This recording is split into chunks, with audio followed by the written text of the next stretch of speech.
Okay, well, welcome everybody to Good Conversations with Chip or Paul. Some of you know me either way. Whatever you want to call me, that's just great. As long as there's a burger involved, I'll be here. This is episode 2. We're kind of excited. So a little bit of philosophy to start. And that is, we never become who ourselves in isolation, and we never have. Our identities, our successes, our failures are shaped in relationship by people we associate with, by places that we inhabit, by the things that we cherish and collect, by the ideas we explore or choose to believe, and by the actions that we take. We are always becoming, through what we do, through who we spend time with, where we go, and what we're with. Real conversations are rare, like this one, and so it's the kind where we slow down and listen very carefully. We allow complexity. We allow ourselves to be influenced. Good conversations. This particular podcast is not an interview, so you can relax about that. And it's not a debate, but it's a platform for. It's not a platform for rehearsing talking points. It's just a relational practice. And when we enter into a conversation with curiosity, with courage, with generosity, something new becomes possible. Something new emerges. Insights emerge. Assumptions soften. Futures shift. Conversations that strengthen community are important, that deepen our understanding, that remind us that disagreement is not necessarily division, but an invitation for curiosity and exploration. So tonight, the audience here and whoever's watching, as you listen, notice yourself. What moves you, what unsettles you, what changes you as you listen, because the quality of our lives is shaped by the quality of relationships with people, with places and things, with ideas and actions, and with the conversations we choose to enter. So every conversation we have changes the future in some way. These conversations are for good, not merely a pleasant conversation, but conversations to do good. So tonight we get to do some good. I'm excited about that. So with curiosity and some vulnerability and some anxiety over the technology, we're ready to begin. So I'm your host, Chip, or those who know me as Paul. My guest tonight is Steven Collicutt, and we're excited to have you here. So that's the beginning, and we've got about 45 minutes that we'll have a chance to talk. It's going to be great to get to know you some more, not just over coffee, but I can ask you some more interesting questions. And it's because it's a conversation, you can throw some questions back at me too. You don't have to just sit there waiting for what's the next ball coming at me. And so let's see where this conversation goes. And there's no rush. If you want to stop and think and be silent, that's okay. I think the world needs to understand that silence is an important part of growing and of changing and thinking. And too often we rush to action. So that's the introduction. Now we're ready to begin. You ready for a good question? Or do you have one for me to read off the No, I don't get ready. Just don't make them too hard. I'll try. Okay. So the first question for you is this. When you think about who you are right now, not your title, not your history, who are you becoming?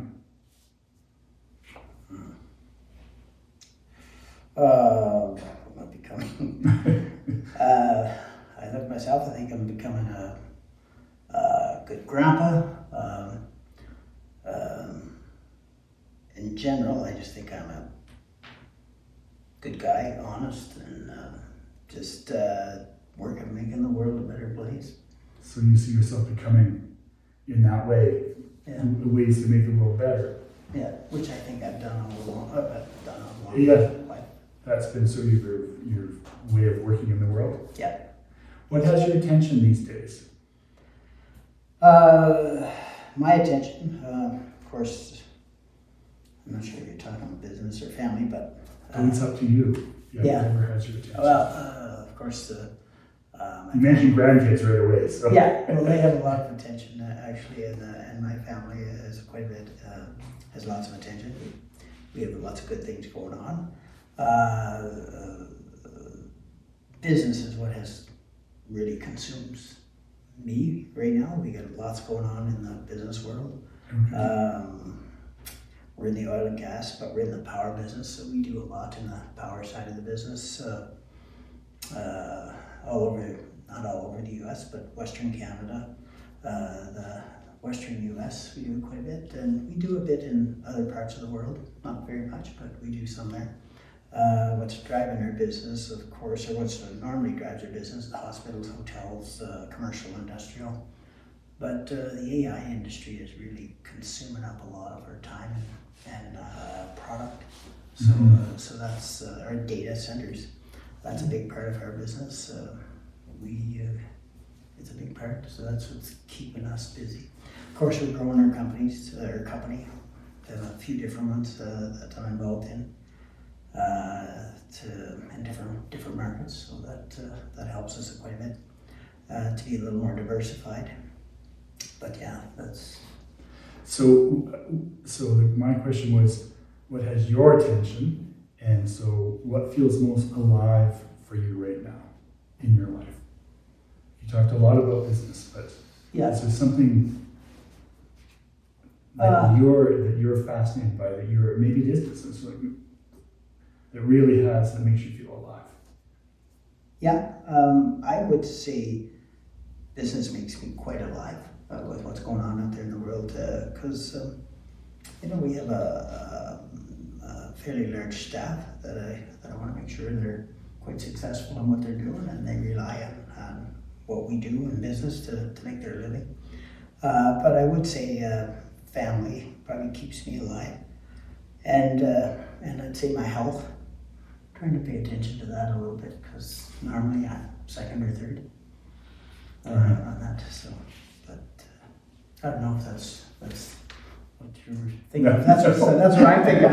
Anyway. No, not anything specific. I'm just we're just exploring who is Steven, because you're an expert in a lot of things, but you're an expert in who Steven Collicutt is. Mm-hmm. And sometimes when we think about expertise, it becomes so embodied we forget what we know. Yeah. And so it's a challenge to you to look a little deeper who you are, what makes you alive. Yeah. What are you intrigued by? Yeah. Yeah. Well, solving problems is a big one. Yeah. So what feels unfinished for you, or in your becoming? Like, what are you trying to develop more in yourself?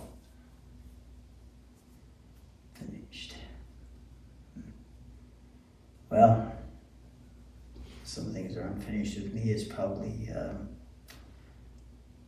being able to step away somewhat from work and enjoy life in general. Again, my family. Just making sure I got I was going to say succession, but I just want to have the freedom to go do what I want, whether it's travel, see other parts of the world, and I do see a lot of parts of the world, but a lot of it's work related. Okay. So I don't slow down to smell the coffee when I'm at those places. So this smell coffee. Coffee does smell pretty good. Yeah, it does. Especially at 5 a.m. Yeah. So, as an unfinished question, so you're thinking about traveling more, and you're trying to teach yourself to slow down a little bit so that you can explore. Is that what you said to me? Yes. Okay. Yeah. Why has that been difficult, or has it been difficult? It's just to have lots on my go. So I want to make sure it's all looked after when I'm not there. So spending lots of time, because we've had a lot of growth, and there's lots of training going on, lots of succession planning and everything like that. So so that's and when you're dealing with some of these projects, they're a bit massive, and you gotta have all hands on deck right now, because there's lots going on in the world that need to get looked after, or in our business it needs to get looked after. Do you feel like when you're away, sometimes those things slip off the table? Is that a bit of a concern? So that why why you don't take as much time? That's one of the concerns, yeah. Maybe another concern, when you end up being the owner or the major owner of a company, people like to talk to you and like to know that your organization's committed to their success. You're talking about the staff? Or No, I'm talking about our clients. Oh, your clients. So they want you in the office? They want to be able to reach me and talk to me. And you know how sometimes you make quicker decisions, you'll give there's be some flexibility. Okay. Try to make sure we're partners with our clients. It's not transactional. It's a relationship, a partner. So you need one of those green screens you can just take anywhere you are, and when it comes on, it always looks like you're in your office. Yeah. It's amazing how you can work from anywhere. Yeah, it is right now, isn't it? Yeah, it's amazing. Yeah. So trying to get to the essence of who you are, can you tell me about a time in your life, maybe a story that you have, where you felt your purpose most strongly and that it moved you in a way that still resonates today? That's always a tough question, so take a second to think it through. Yeah. Maybe I'll go back to work a little bit. Okay.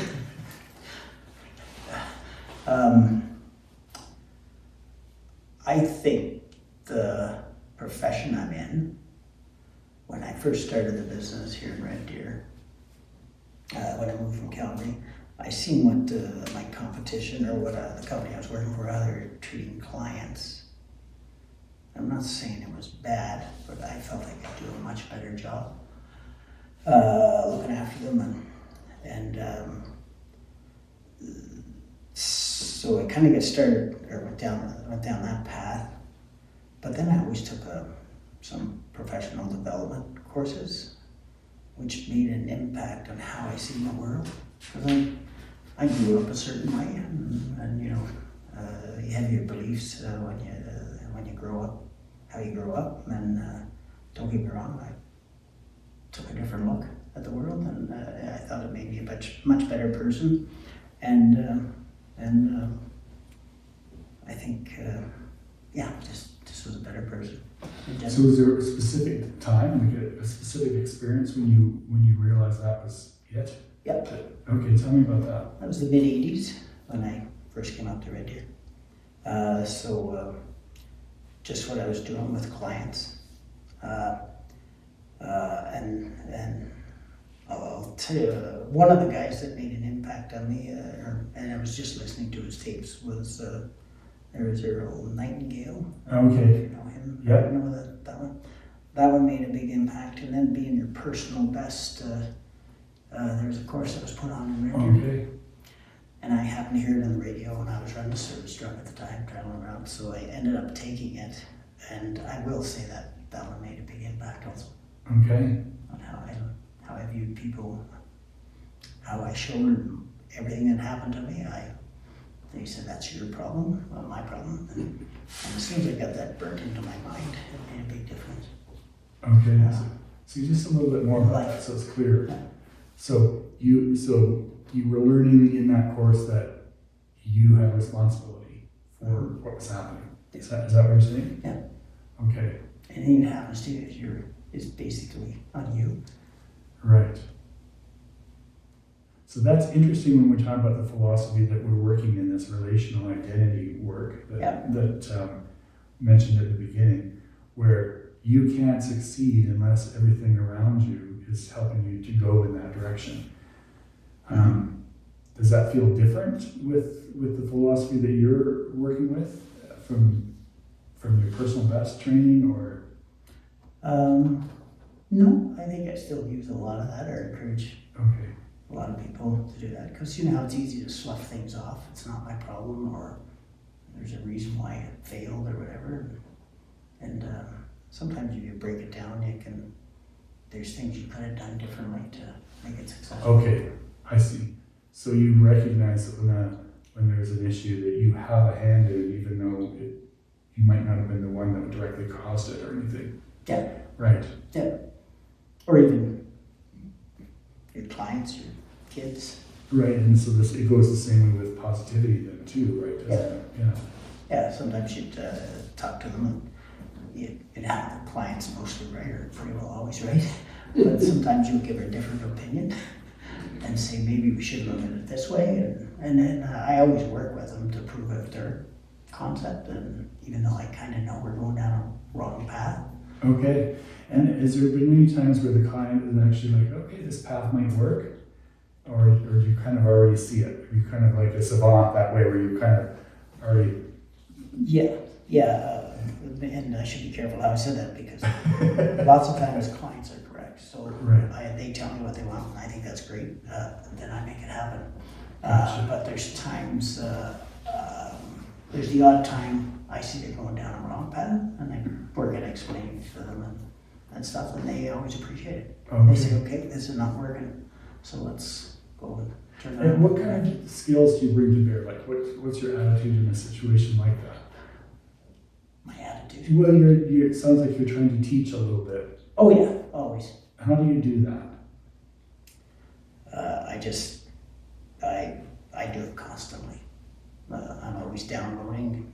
I get other business people, why are you showing these guys how to do everything? Because they're going to be your competition. I said, so maybe I'm going to be their competition. I always looked at myself as the competition versus my competitors, because I thought I was more nimble, and I would listen to clients and try to make sure our staff knew that we have 2 ears and 1 mouth. So try to listen to us as much as you speak. Yeah. If I could put it in simple terms. And of course I made lots of mistakes. I had lots of clunks over the head, but I never made them twice, if I could help it. It's pretty rare. Well, it is pretty rare. I think I make them several times before. No. That's not what I mean. It was pretty rare. I tried to really make sure that I didn't make the mistakes any more than once if I could help it. All right. Okay. Yeah.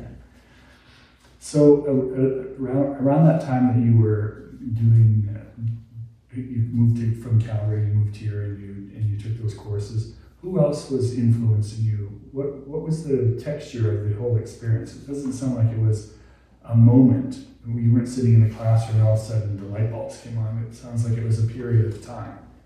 Yeah. Who else? What else is influencing you then? It might my influence probably, I would say my wife had a lot to do with supporting me and encouraging me to never give up, or to keep going. I would say my upbringing probably had a lot of influence on who I am. I learned a lot off of my dad, even though he was a little cranky, but I did learn a lot from him. Yeah. And we built this business, and I say we, my wife and I, and my brother, he was a partner in it later on, but started it with Lorna and myself, and we worked hard at it. We supported each other and made it all work. Plus we had a daughter that was a year old at the time, and then we had our second child, Cody, that was born right a year after we moved here. So. I've got two fun questions. See if your memory can pull something out here. Sure. One is, during that time, what is one thing that your wife said to you that sticks with you to this day?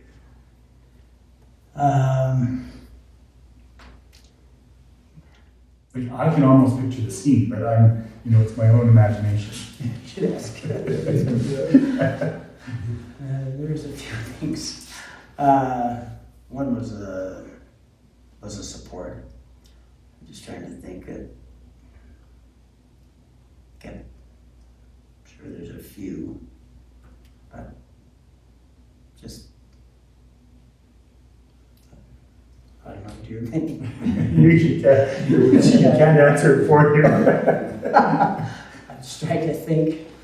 Well, let me ask you that same question about your dad. Something that he might have said to you growing up, or whether it was irritating, or whether it sticks with you. What was irritating about it? Yeah, what was something that your dad said to you or taught you that sticks with you to this day?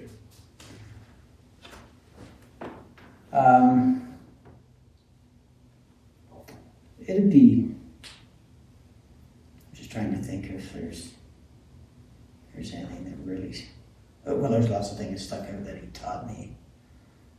If I could think of one that sticks to me. I don't know, it was just the skills, different skills that he gave me. And, yeah.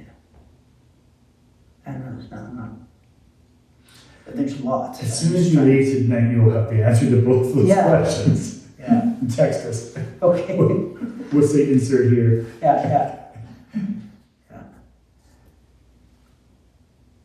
I don't know, maybe able to come back to it later. Okay, well, you think of something, that's okay. So let's talk about the relationships right now that are influencing who you are and how you're changing. So what would you say the relationships are right now that are most influential in your life? It would be my family. Yeah. Yeah. I'm trying to think of if there's any one individual right now. No, I can't think of an individual besides my family, and I'm trying to think of. I've had say mentors over the years. I've had a couple of them that's helped out a lot. I'm sure you probably do the same thing to younger people. Yeah. Yeah. Yeah. What about places? Are there places that are influencing you? The places? Places, yeah. Well, of course, Canada. Always. How do you feel about the country right now? I think we've got a wonderful country. And I just look at all the opportunities that are here for us. I see a lot. Yeah, I see there's a lot.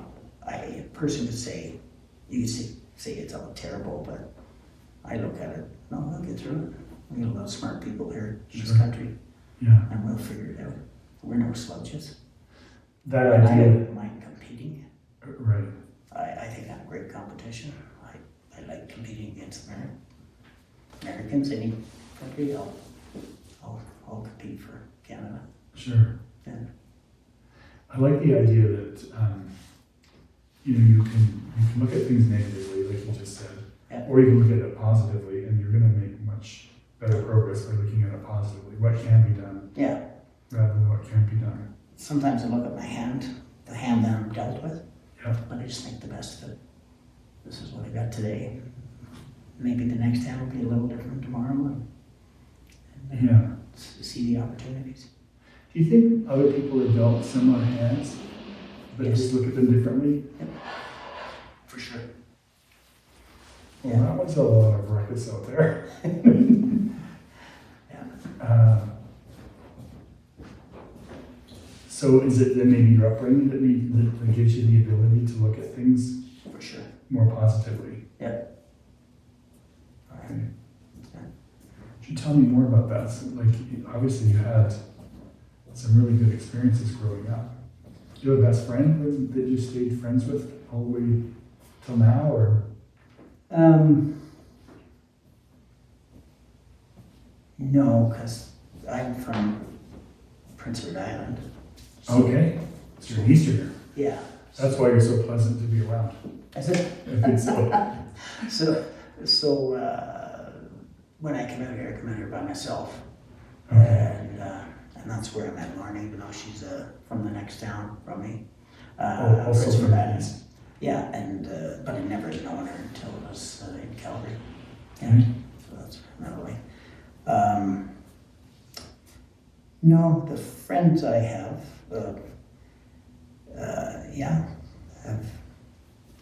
is there anybody all the way along? I would say no. Yeah. Sometimes you grew at different rates. Did you find, like, if you describe yourself, you look back now at yourself when you were a kid, how would you describe that person?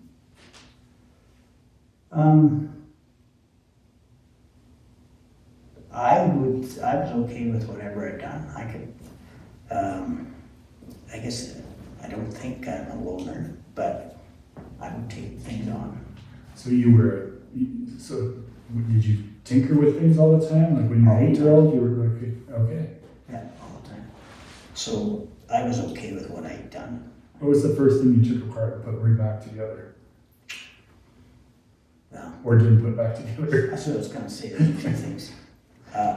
There's electric, I'll call it a wiper motor, but there's engines too. But the wiper motor, I remember that one. I was only a kid and I used to run wires up along the steps like you had up into my bedroom to run it. But my dad got really mad at me on that one because it was a good motor and I couldn't put it back together. Well, I broke it. Did he put it back together? Did you put it No, back? it was garbage after that. Oh, you really took it apart? Oh yeah, kind of. I think he could have put it back together, but he didn't need it or whatever. Okay. But he didn't care for me destroying it or doing that to it too. Yeah. And what do you think you learned from taking it apart? Oh, I learned lots. Figured out how electric motor and everything worked. Okay, so that one experience, like, Oh yeah. you think that's the one experience that maybe started you on your journey? Or did you take other things apart? There's other things, yeah, that I took apart and then I put them back together and I couldn't make them run. Oh. So I asked my dad, could you tell me why this one's working? He would tell me. Yeah, okay. So Yeah. he had sort of that same brain. Oh yeah, he was quite an entrepreneur himself. Okay. Yeah. So my entrepreneurship came from him. Oh, it did. Yeah. Did he take things apart all the time as well? Or did he have a workshop full of things that were, like my dad had, everything I don't think he threw anything out, but there's stuff everywhere. Sounds like mine. I threw a lot of stuff out when he was getting older. Yeah. No, he was really smart. And of course, he grew up during the hard times, so he didn't throw too much out. You made everything work. All right. This is what you had, so you had to make it work. All right. I would say that gave me a lot of success out here. Okay. Because some of these big engines that probably make, I'll say, $20,000 a day running. Right. And something would break on them. Well, it was going to take 3 weeks to get the part in. Well, I could figure it out. Make do Yeah. with what I got to get it running one more time. And then I'd keep running, producing cash money for them. Right. And then I'd get to order the right part in and get it in the 3 weeks and then go out there and shut it down and install it. But I kept them running for that time. Okay. Can you think of maybe an experience when there was an engine maybe or anything? Go ahead. Help yourself. Okay. That you were told this is like we just need to replace it and you went in and Yes. said no we don't and Lots. yeah? Yeah. Are people surprised by that? Yeah. Why do you suppose people think that things are beyond repair? Because Because the toaster died after a year and they always think that's how things go. yeah, it's a throwaway, but yeah, throwaway. Like I'll give you an example of maybe you should be careful. Be careful, we've got time to think. The silence is okay. No. It was the AHS here in Renton. Okay. They had a couple of units here. I happened to stop by and visit with them. Seen they were running, and I know the engine really well. I know those engines really well. And I said, why is it running? Oh, they told me this, and wrong. I said, okay. I said, do you want me to get 1 out of 2? There's 2 of them. I said, how about I get 1 out of 2 running for you, just to get it up and running and see if everything works. So I did, and at the time, price of power was high, but these were cogen units, so they took the heat off of them and the electricity. And they produced low pressure steam also and high pressure steam off of the engine. And got it up and running, and they were saving themselves lots of money right there hospital. So I asked them, I said, what's wrong? Why isn't this another one running? And they said, oh, the engine block is no good. And I said, I just assumed there was something major wrong with it. I said, do you want me to inspect it? And they said, sure. So I inspected it and gave them a price to get it up and running. So they said, sure. And I said, oh, well, we'll stand behind it. I said, I don't see anything wrong with it whatsoever. What you're telling me is not true, or what was told to you. Mm-hmm. So we got it up and running, and it ran for another 7-8 years. And Now they're just shutting them down. But the first one was probably around 9 years after, quite a few years of runtime afterwards. So they saved themselves lots of money. They said they were saving about $500,000 a year. Plus I got to service it. Oh, well, that's a bonus, right? Yeah. So it worked for them and worked for us. Do you think your ability to do that kind of work is uncanny compared to the other trained people in your industry? Yeah. So it's just one of those skills that you've got. Well, if it'd be kind of like somebody's talking about an older engine maybe today, but so let's say you had an older car. The only thing that's changed on it is the controls, a little bit of technology on maybe the components, but very little. It's controls related. So I look at this older equipment. I know it's good stuff, so I just update the controls on it. Okay. Make it stand on its head again. Right, and some of that older equipment is probably sturdier than the newer equipment. I'm guessing. I know nothing about the industry. No, you're correct, because we do lots of work in California because we have offices there. But I'll give you another example. The city of Stockton, they have a wastewater treatment plant there. There's 900 of them in California. But all that gas is just going into the atmosphere and burning. So I would get their engines. They said it was $25 million to replace the plant. They said the engines were no good. And this is quite a few years ago. It'd be back at least 10 years ago. So we went and updated them and got all 3 of them running, and they're still running today. And now all that gas isn't going to the atmosphere, or all that heating gas. It's being used because you have to heat a digester to keep it the same temperature as your stomach in order for the bacteria to work, or the bugs. Yeah. So that was another example, and that was Black and Beach. That was kind of told them that they had to spend $25 million to redo the plant. Wow. Where we got it up and running for probably less than $1 million. Amazing. Yeah, so they were happy. So they. How do you feel when you get it up and running? I love it. Yeah. Yeah, it's they're making money and I'm making money. Everybody's winning. Yeah. And society and you look what's going to the atmosphere. Right. That's where it So there's a certain the environmentalist in you appreciates that work too. I sure do. Yeah, it does with me. Do you have an environmental streak to you in your industry? So that's an important thing for you. Yeah, I really watch waste, but I find that's all changing.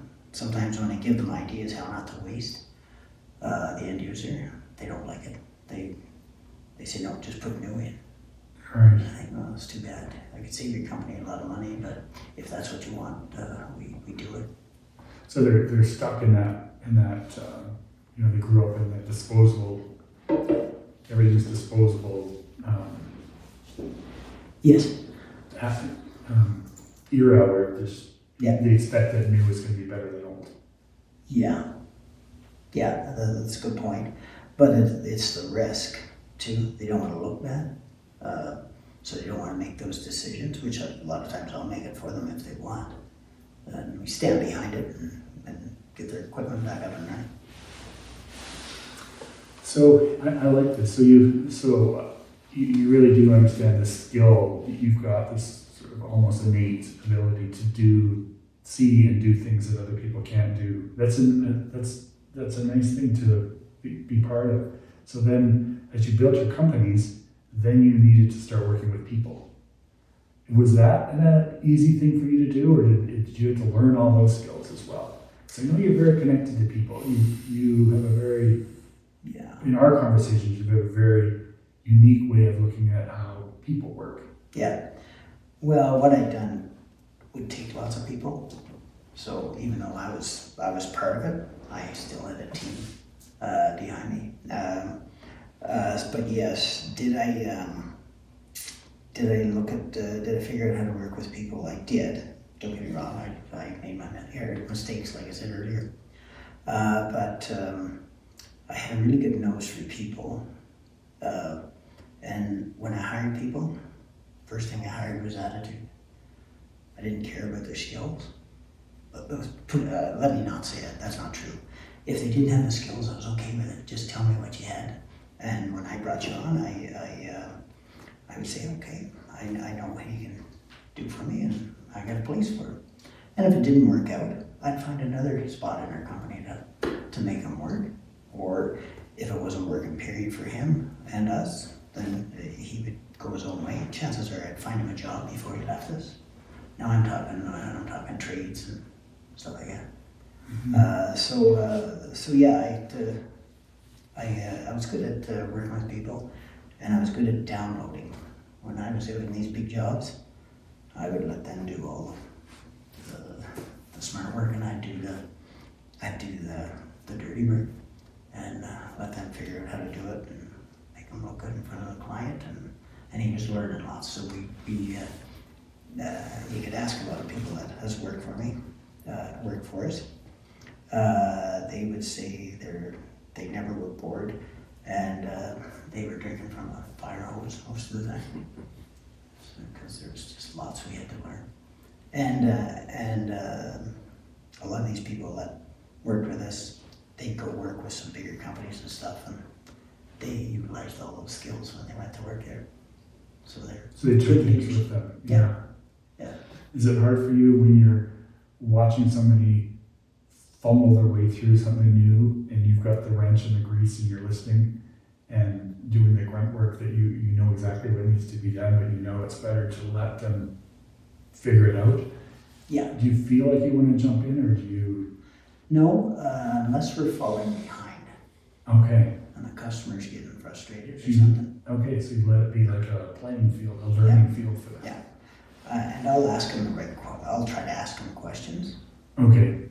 Have you thought of this, or? No, I'll just ask certain questions. Just how? Yeah. I don't. I might ask him, do you know how something works? And then he'll connect those dots. Oh, gotcha. Okay.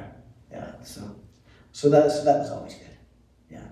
I would try to let them figure it all out, because then they make good leaders for us. Do you have an experience you could share with us where you maybe helped one or two people that were needing a hand up, that you saw potential in them and you supported them through that process? Like, you're supporting obviously this person you're talking about, or these people you're talking about, but is there anything that you're very proud of because they achieved something that maybe they didn't believe they could do? Yeah, I'm sure there's quite a few. You want me to skip this question? No, okay. there's quite a few. I'm just trying to think. Yeah, there's. I'll pick on Ethan Clark or Patrick Ugler. They were very successful and loyal guys to me, and they went on their own and done really well after the fact, and I thought that was wonderful. They're just great people. Yeah, and there's a few that were probably had a hard start in life, but it's amazing what they accomplished after that, though, when they give them the opportunity. So, yeah, I think I do it quite a bit, but I rely on the other staff to bring all these people on board too. Right. Like it was nice when you start the company, you bring them all up through. Everything just gets looked after that with them, because they know what we're trying to accomplish and bring on the right team, and they're really clear with them what's the expectations are, and they just make things happen. Yeah. So the time you spend with people is well worth it if you want a certain culture. So what do you think is more important for you? Is it the way the people around you and the way they've grown, or is it the machines and the equipment and the business? Yeah, no, the people has been very important. I know a lot of people. I know we sold there back quite a few years ago, but a lot of those people went on and are quite successful, and they were successful with us. And even today, I get lots of nuts and bolts and concrete and steel, but it's the people that make it all work. And I really work at encourage them to deal with people the way you want to be dealt with. Or do you look after them the way you want to be looked after? So that's interesting. So I'm watching your progression as you're thinking about. I'm thinking about you as an 8-year-old taking apart a wiper motor, and then now you're a business person. You really understand all that stuff, and you're moving things along. And now you see. I'm not going to say broken, but you see people that maybe need repair. And are you feeling confident in that same kind of way that you do with machinery when you see somebody that needs a little support? Or is it a bit of a mystery still? Or do you feel like, how is that? Those things are very related to me. Yeah. I do feel somewhat confident in doing it, somewhat. But it's up to them, though, too, how they want to take it. I figure it out. But I'll give them lots of opportunity to see if they can make it work. One example, I don't mean to say this, but on 67th, and I get off Highway 2. Okay. You see them there, wanting to get money from you. Oh, yeah. Yeah, and normally I don't do that. I might have water or food or something that I'll give them, but I just don't give them money. But I'll roll down the window and I'll see somebody and I'll just look at them.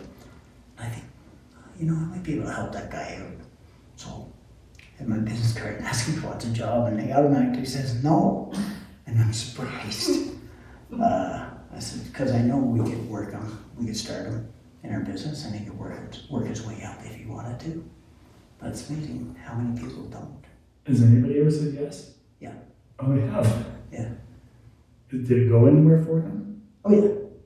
Yeah. So you sort of found a stray on the side of the road and now they're doing better. Well, that's pretty rare, but yes. Yeah. Or I'll find them at, I'll see them in a certain job that you can tell is not going anywhere for them. Yeah.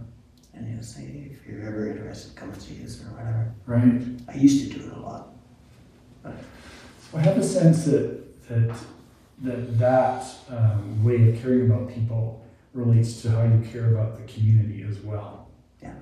Would that be fair? Oh, for sure. Do you feel like you want to do things similar? Like you want to find the strays in the community and help them out? And I know I'm not talking about individuals necessarily, but maybe organizations or things or gaps, that kind of thing. Yeah. Probably I'm not very good at that, but I think there's opportunities and people know that.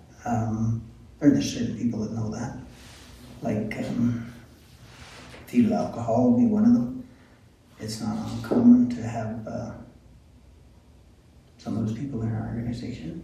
But we get them into a nice position where they can function and do a good job for us. So I just look at it as our way of giving back. And there's other ones that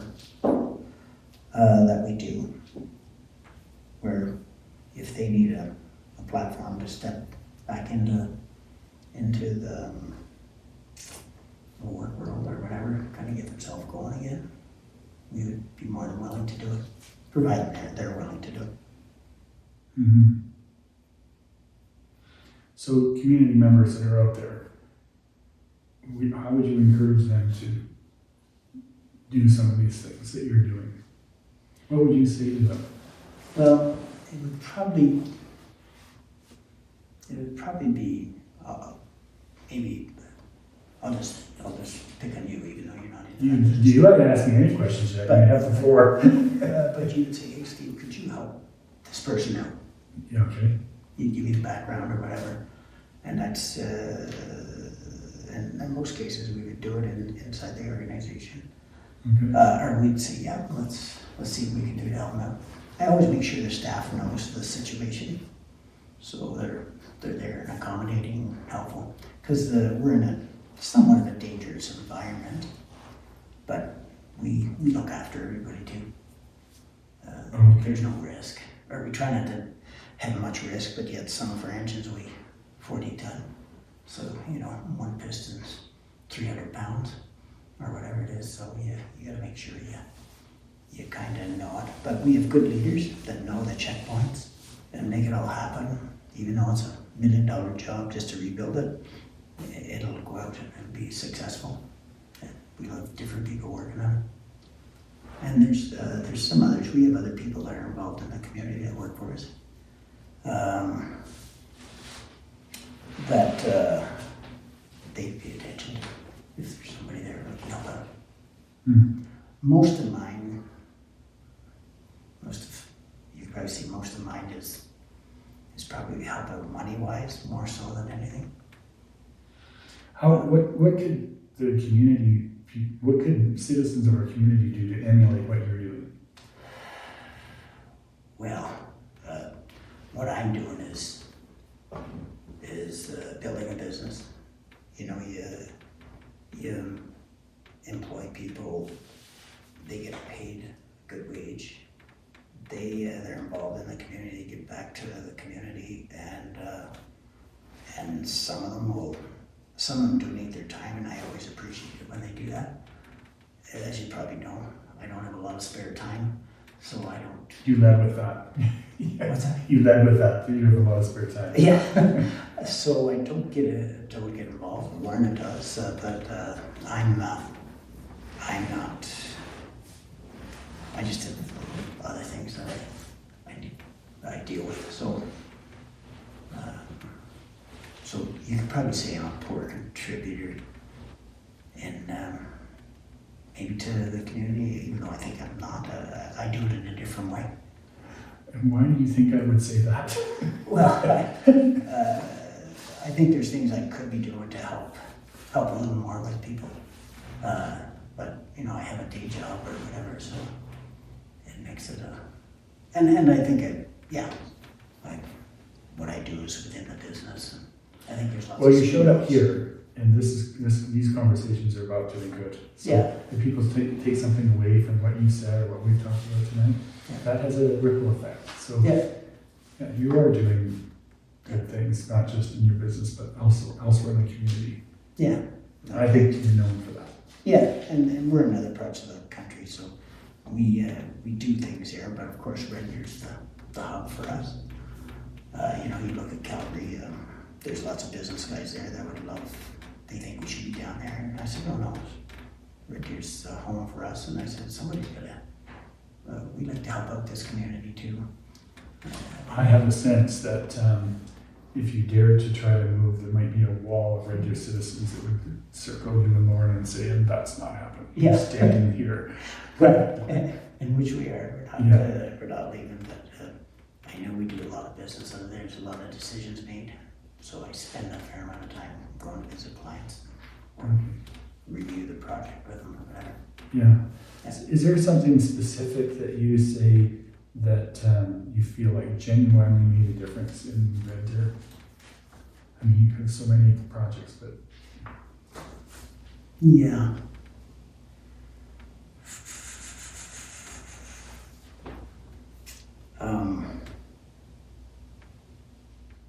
Or maybe one that was most meaningful to you,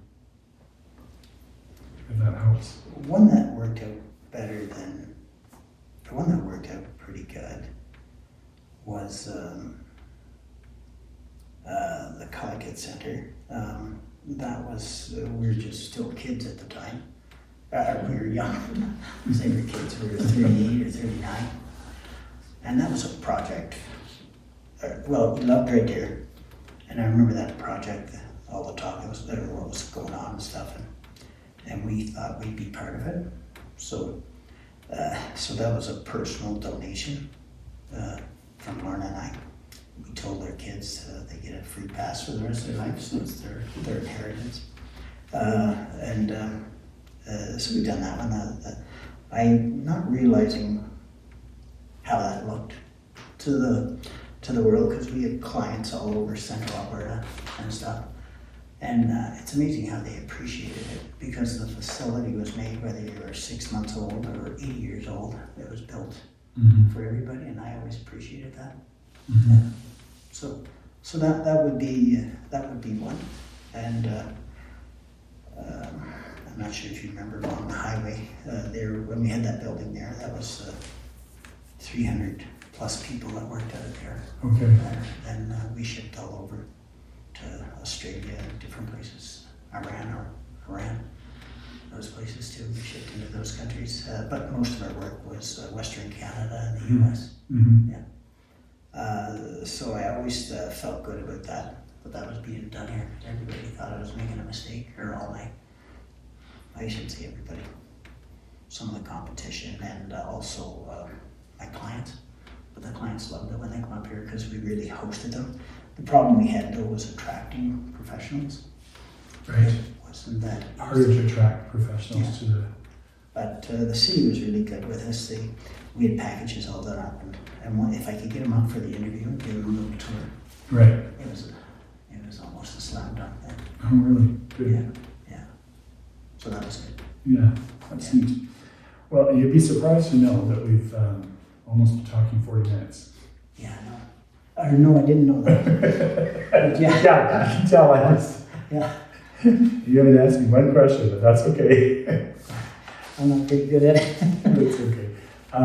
So we're gonna take a few questions from whoever would like to ask a couple. But before we do that, I'd like to reflect a little bit on what it was like for you to have a conversation like this. And I feel it was a little bit more interviewee than a conversation this time, but that's okay. Yeah, it's somewhat stressful. You could say I relaxed a bit over the past few years. I've often said I'd just soon be the guy laying in the casket than doing a eulogy. Because public speaking is not me.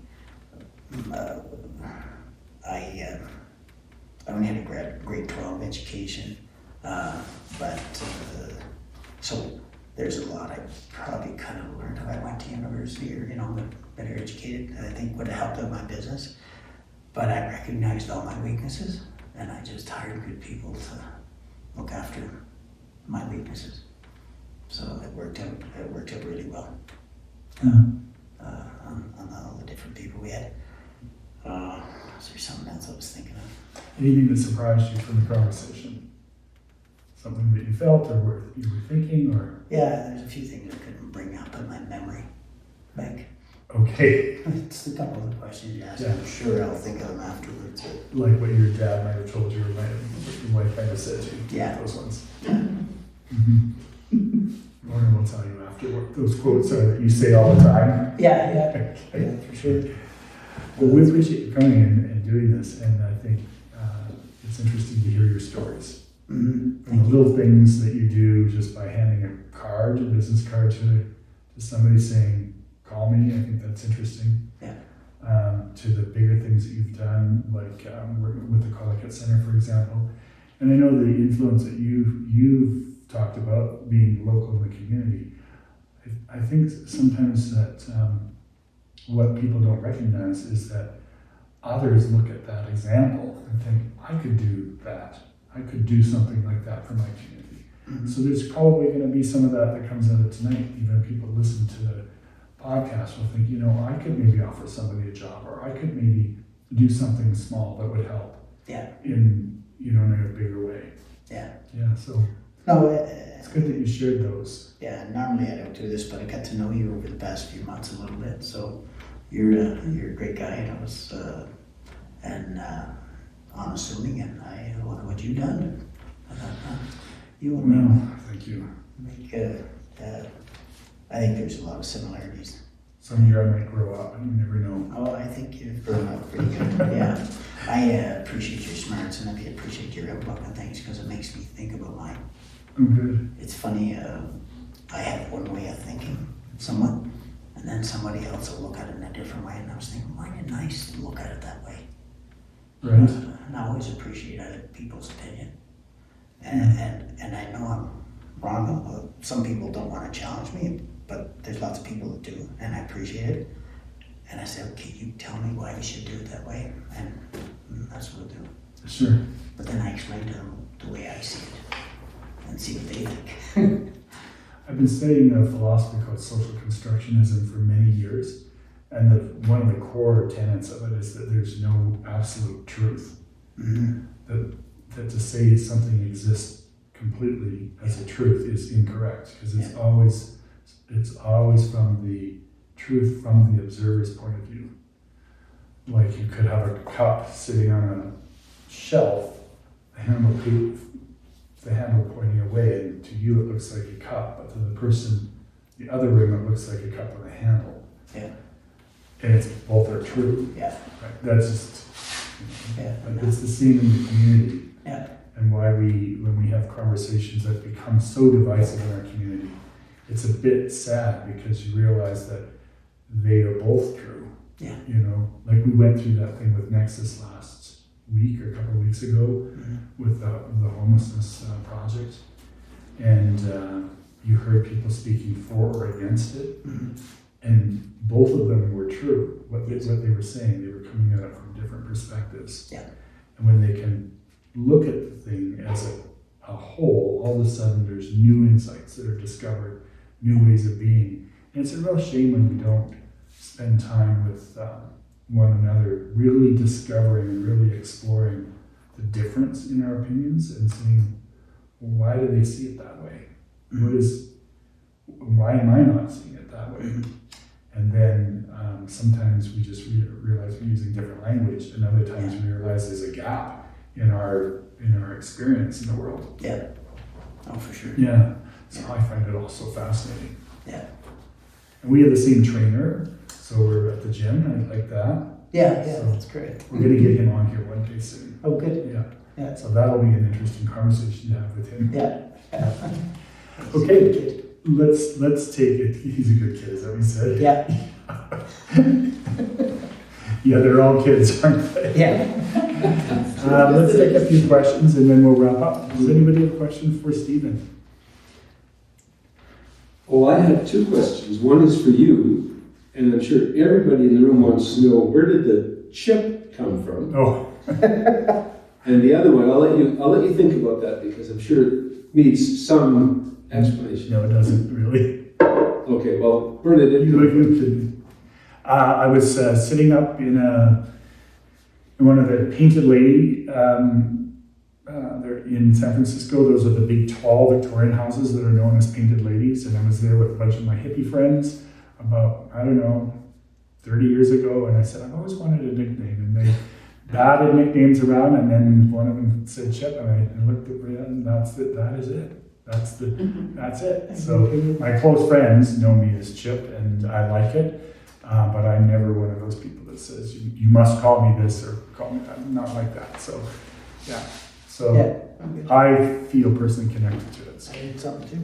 And it's not just about that experience. It's just, it needed to feel a little carefree, a little bit less authoritarian, a little bit, not so stuffy. Like all of those things were things that a bunch of weed smoking hippies would do. By the way, I wasn't smoking, but they were. so that leads to, I guess, I now must ask two questions of Steven. Okay. The less serious one is, do you have a nickname that you're willing to share? Steve Obots, people call me that one. I don't. But more seriously, you mentioned succession. My father always wanted to be a farmer, couldn't afford to buy a farm, was an accountant, finally got a farm. I did not want to be a farmer. My brother did not want to be a farmer. My little redheaded sister most definitely wasn't. So we sold the farm. You mentioned succession. Do you have a plan in place for family to take over? And if you don't, does that matter? How is it going to work when you're not? Because at some point you won't be there. Hopefully you'll be at a Isle of Capri or somewhere. Yeah. Do I have family? Yes, my family's quite involved. My son and his wife, she's from Calgary, but they live in Sacramento. He's been down there for the last 6 years, a little over 6 years. We have 2 granddaughters with them. He's moving back in June.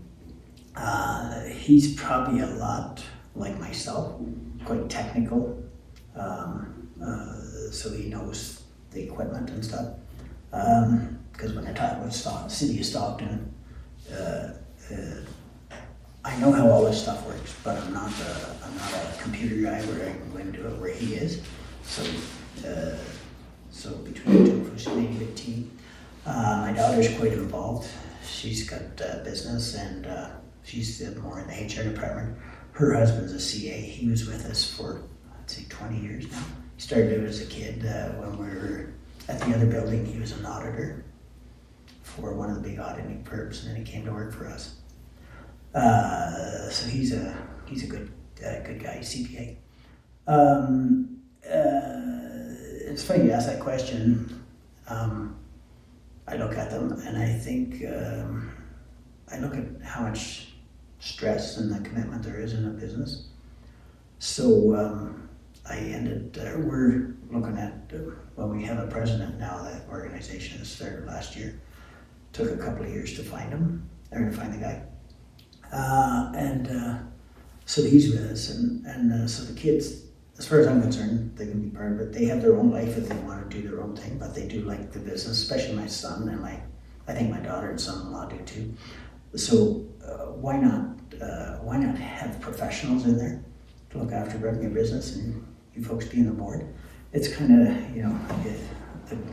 I'll just pick on, say, a golden goose. You always make sure you look after it and make sure it's being well looked after, and it's being managed. And I never thought about it until my son said it to me. He said, "Dad, you're the only guy I work for." I shouldn't say it. I wasn't. He worked for Caterpillar for a while, but it'd be nice to have somebody else in there. And he's reporting to him and doing his business. And these guys are professionals. Bring in professionals to help you run your business. I'll say a couple of things. When I first started the business, I think that helped me out quite a bit was a lawyer and an accountant, a good lawyer and a good accountant. That really, because I knew how to do the work, but there's lots I didn't know. But they helped me through it. And so I owe them a lot to my success. So that kind of answers it. We're okay to bring in professionals by all means. I try to let them take it and run with it, and there's times I have to dust them off. That's okay. That happens. They get to learn too, just like I did. Yeah. But in terms of succession, I think one of the things that you've already shared, maybe it's a blind spot for you, but your company and your way of being in the world has influenced so many others already. Whether your company itself ceases to exist sometime in the future doesn't mean it has ceased. It has changed so much of the world already. Yeah. Which is kind of a neat way to look at it, because everything has a life span at some time. Maybe it goes on for another 300 or 400, who knows? Yeah. But maybe that it doesn't. Too. And maybe it doesn't, so whatever happens. Yeah, but you're having fun doing it right now, and you are making a difference in the world, and so are your employees. Yes. Yeah, it's really neat. And so that's sort of a succession, way to look at succession, I think. Yeah. You can't be around forever. Yeah. And the people that work for us too, just one other quick note, whatever education, if it makes sense to our organization, we pay for it all. So, if they want to have 2 or 3 tickets, get a business, we're okay with it.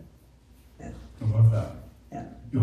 Probably HR will be busy with people applying after this gets out. Yeah.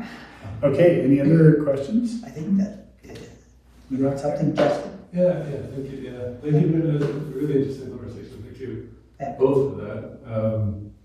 It was interesting you were just saying at the end about the technical side, and when you're talking about growing up and some of the stuff you did around building the engine, like it felt like kind of more like the origin story of somebody who went on to become like a mechanic or an engineer or something very technical. So, but I was just curious, for when you switched into being a business owner, was that what you expected, or was it all just problem solving, or did you miss the hands on the technical side of it? Or? No, I'll answer that. I'm very hands-on. Even today, if there's a serious issue, they get me involved in it. And that's because of all the scars I have on me. I've went through a lot of it, so a lot of it, don't get me wrong, I still learn new things, but I've experienced a lot, with our age and stuff. It's amazing what you learn over your life. So I say the clunks on the head. I had a lot of them. I'm a heavy duty. I got a couple of tickets, heavy duty and millwright, but I probably should have went to be an engineer, but I didn't. But don't get me wrong, we have lots of engineers that work for us, but we can always bounce good ideas. And some of them are even right. Yeah.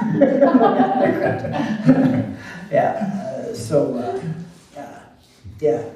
Is that to answer that question? Yeah, kind of, yeah. So you had a lot of, it sounded like you surrounded yourself with the people that had other kinds of skills. But I'm just wondering for you personally, like when you got into the business owner side of things, was it what you expected? Yeah. What I found when I started up, I only wanted to come up here and make a living. That was my goal, just to make a living. Well, it seemed like every 6 months I was doubling in size. So it's okay when you're 2 people and it goes to 4, but it started to get to be quite a bit more. And it was our clients that was pulling it. I wasn't chasing the work. I didn't have, for the first 10 years, I didn't have a salesperson, but I told everybody in the organization, you're all sales. And everybody's sales, even the receptionist. I said, when clients phone it in, they're phoning in because they've got a problem. And I said, so try to remember their name and treat them with respect. And because our clients would be 2 to 3 hours away from us, so they never come into our office. So they made us grow fast. But I was more of a hands-on guy. I probably should have had another president or somebody else run the company to a certain degree, but I think it was probably better for me because I knew where the money was coming from. I knew how the work was being done, the quality and everything like that, and knew where we could spend. Because the first 2 years in business, Lorna and I were in business, I didn't use a bank. So I only grew the business as fast as I could have profit. So, the first thing I started, I had enough money just to pay for my gas and hotel expenses and stuff like that. So everything, I only sold labor at the time. So I would phone in to the Waukesha distributor or whatever and say, hey, could you send these parts out to this site? So the next time I went to service the unit, the parts would be there for me to do it. So I slowly grew the company that way. So I think it was really good. I started in '86. I don't know if you remember, well, Lorna remembers. I live in Calgary and the alarm went off. I'd say about 5 in the morning because I'm an early morning guy. And the radio came on and said, oil dropped $4 a barrel that morning. I think it was, I'll say it was $20 or $22 and it went down to 18 or whatever. I was thinking, it's probably not a good time to be doing this, but I already had it into my blood that I had to do it. But I never burned a bridge behind me because the company I worked for, they treated me really well. So I said, they thought I should not do it. They didn't want me to leave. But I said I gotta try it. It's in my blood and I just want to get it out of my blood. If I fail, I said, I'll come back and see you if that's okay. And they said, sure. So anyway, I hope that answered that to a certain degree. Yeah. Lorna, what's your question? Oh gosh. Well, let's see now. We've got succession covered, we know that's covered. When are we taking a holiday? Aha, it comes full circle. It's being documented. Yes. She'll be able to play it back. So that was I think you might have used the term weakness. I don't want to introduce the word if you didn't, but right at the beginning, you said you needed to, that was the thing you were working on. Was to take more holidays in. So I think that's a nice way. It's a nice way to kind of go right around. Yeah. Okay. Anything else before we close? I would say, since you asked the question though, if I had to comment, I know Steven and I know he loves what he does. Yeah. And would I love a little more time from him? I absolutely would. But I also want him do what makes him happy as well. Yeah. So, yeah. And without your spouse, I wouldn't be where I'm at today. Yeah. Lorna stuck with me. I think if the shoe would have been on the other foot, I would have left her. I think. She's pretty darn charming. I don't know. Yeah, no, which was great, and I think it's all worked out really well for us. But it's a commitment. Yeah, business is an animal unto itself. Yeah. Yeah. Yes. Lorna, would you like to come sometime and have a conversation with me? I would love to have you. Thank you. We'll see. We'll see. Okay, that's fair. I will begin. Let the badgering begin. Okay, thank you so much, everybody. This has been great. This is episode number 2. We appreciate you all watching, wherever you are in TV land, if we can still say that. And we'll be announcing who's coming next month. So thank you all, and we'll see you again. Thanks. Appreciate it. Nice to meet you.